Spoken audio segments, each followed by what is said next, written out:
Kyle Larson wins again at Kansas and stinks up the show. Kyle Busch says what most fans are thinking, and we've got the leaders for the AllStar Vote as far as the fan vote goes. So we'll get into all that coming up next.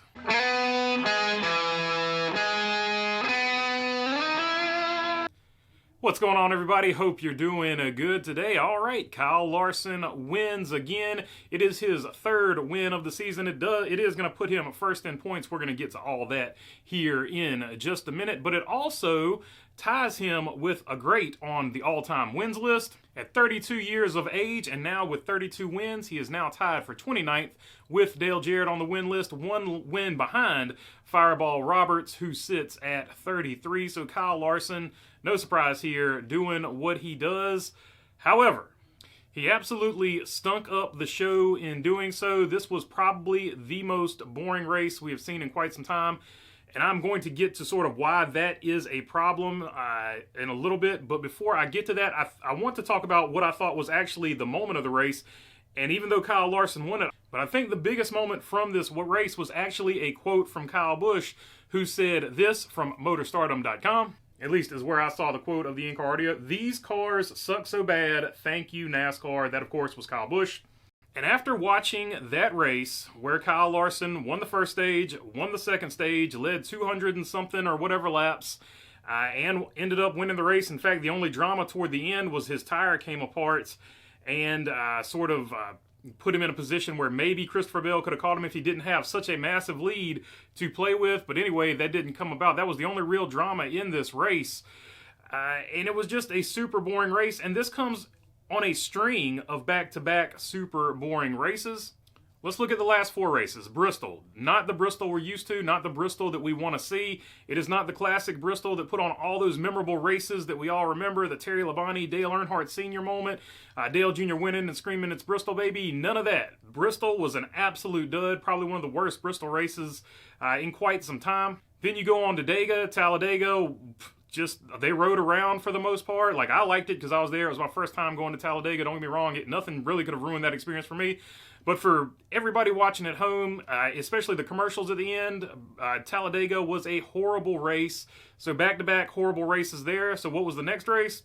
Texas, which was benefited by a lot of cautions at the very end. Joey Logano wins it on a restart, basically, things like that. But without those cautions, if you think about the racing at Texas wasn't great either. And then everybody had this build up to Kansas. Kansas is the best track on the racetrack on the racing series circuit. You basically got three grooves. You can race anywhere. If you look at the race last year, it was the closest finish in NASCAR history between Chris Buescher and Kyle Larson, who Clint Boyer called Kyle Busch, and I almost did the same thing right there. But you had that crazy finish last year, and you would expect this place to be sold out, right? But if you look at the stands during the race, you notice that there was a lot of empty seats there because even though you had that crazy finish last year, they still couldn't sell this race out for whatever reason. And that whatever reason is, in my opinion, the car, because this race didn't deliver. This was the race that everybody was looking at on the schedule to say, you know what, we've had 4 or 5 bad races here. They've all been boring, but we're going to go to Kansas. We're going to get a great result. We're going to get a great race. We're going to get a great finish. We're going to get a lot of side-by-side battles.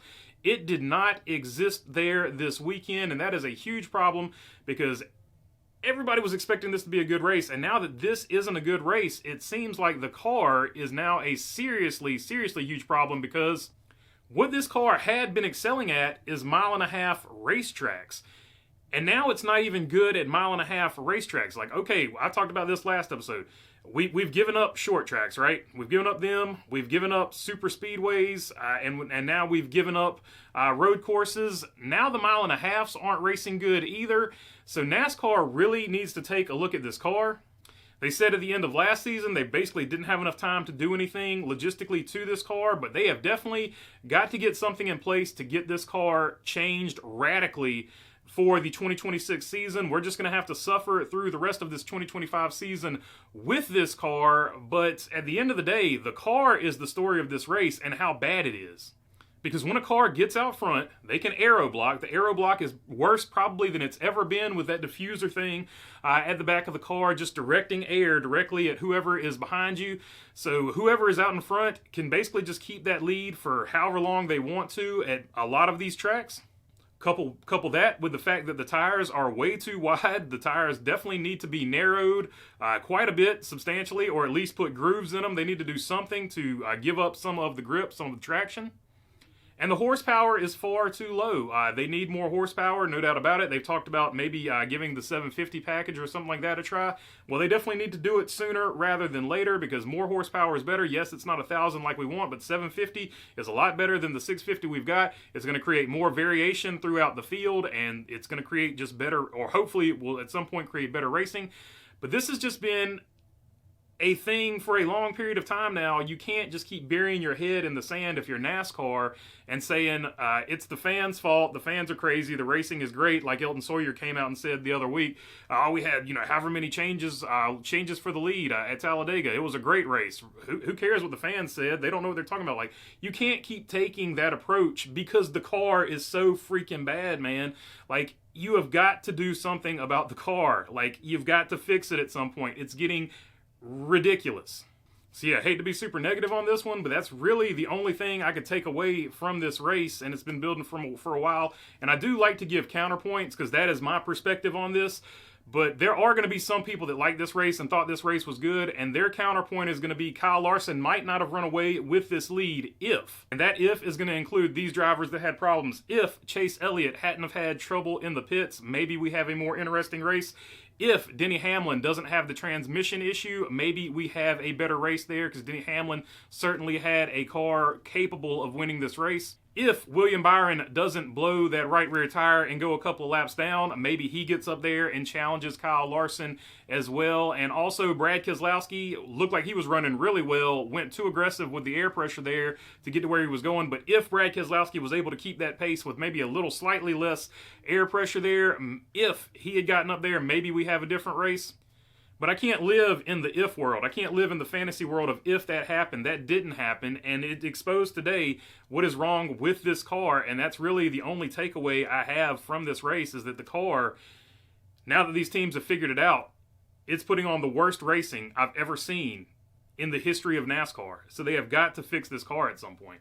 And with that smooth transition into something far more positive, with less than a week, this is from NASCAR Staff Report, NASCAR.com, with less than a week to go before voting closes, there are the top 5 vote getters in alphabetical order as of May 12th, Shane Van Gisbergen, Noah Gragson, Carson Hocevar, Ryan Preece, and Bubba Wallace. So there you go. If you want your driver to get in from the All-Star Open via the fan vote, go ahead and get those votes in. I don't know who's going to win that. If I had to take a guess, though, I'm betting SVG or Noah Gragson is probably going to win that fan vote if they don't win the transfer race to get into the All-Star itself, but should be interesting. And speaking of the All-Star, that is the next race after that, and last year the All-Star was not necessarily well received either, so this could be the 5th race in a row that fans don't like. But, who knows? We'll have to see what happens. I can't predict the future, and I can't live in the fantasy world, so we'll stay away from that. We'll wait for the All-Star race to happen until it happens. All right, let's get to the top 10 at points. Kyle Larson wins. Christopher Bell with a strong run in 2nd. He ran good all day. Ryan Blaney, when he finishes races, he finishes them well. He's in 3rd. Chase Briscoe, good run for the Toyota man there in 4th. Alex Bowman, a 5th place finish. Then you got Josh Berry, who had a strong car. Also, if he could have got some track position, maybe he could have made some noise, but penalties as well cost him. I should have put him on that list with Chase Elliott and the others as well. Ryan Preece in 7th place, Chris Buescher in 8th, Joey Logano 9th, and John Hunter Nemechek with a nice top 10 there for Legacy Motor Club. Continuing their turnaround from last year. Austin Cindric in 11th, Todd Gilliland, Corey Heim. Nice run for the rookie there, Corey Heim. Might make a video on him later this week because a very interesting situation with him. And then Noah Gragson and Chase Elliott rounding out your top 15. Bad race going to go to A.J. Allmendinger. Didn't even make it 10 laps before his engine expired. Then, of course, Brad Keselowski, Denny Hamlin. We already mentioned what happened with them. Ty Dillon, bad day for Colleague overall team-wise. You see Daniel Suarez and Bubba Wallace also had problems. After all that, here's how the points shake up. Kyle Larson is your new leader. He is plus 35 over William Byron, who now sits in 2nd. Christopher Bell in 3rd at minus 85, minus 91 for 4th place, Chase Elliott. And then everybody else going to be 100 or lower, including 5th place, Ryan Blaney, Tyler Reddick, Denny Hamlin and Alex Bowman rounding out your top 8. 9 through 16 going to be Joey Logano, Bubba Wallace, Ross Chastain, Chris Buescher, Chase Briscoe, Austin Cindric, Ricky Stenhouse Jr., and then put Josh Berry in 16th because he's got the win and Ryan Preece doesn't. So Ryan Preece would actually be your 17th driver as far as the playoffs go, outside looking in because of the win there from Josh Berry. And then below him, of course, Kyle Busch is going to be next to Ryan Preece. And then you got John Hunter Nemechek, Carson Hocevar, Michael McDowell, Austin Dillon, Zane Smith, Todd Gilliland, and A.J. Allmendinger all in the mix. But see how far A.J. Allmendinger dropped there because of that blown engine, hence the frustration after the race. Yeah, that's going to do it for me on this one. Hopefully NASCAR figures out something to do. Get rid of that underbody. Give them some option tires.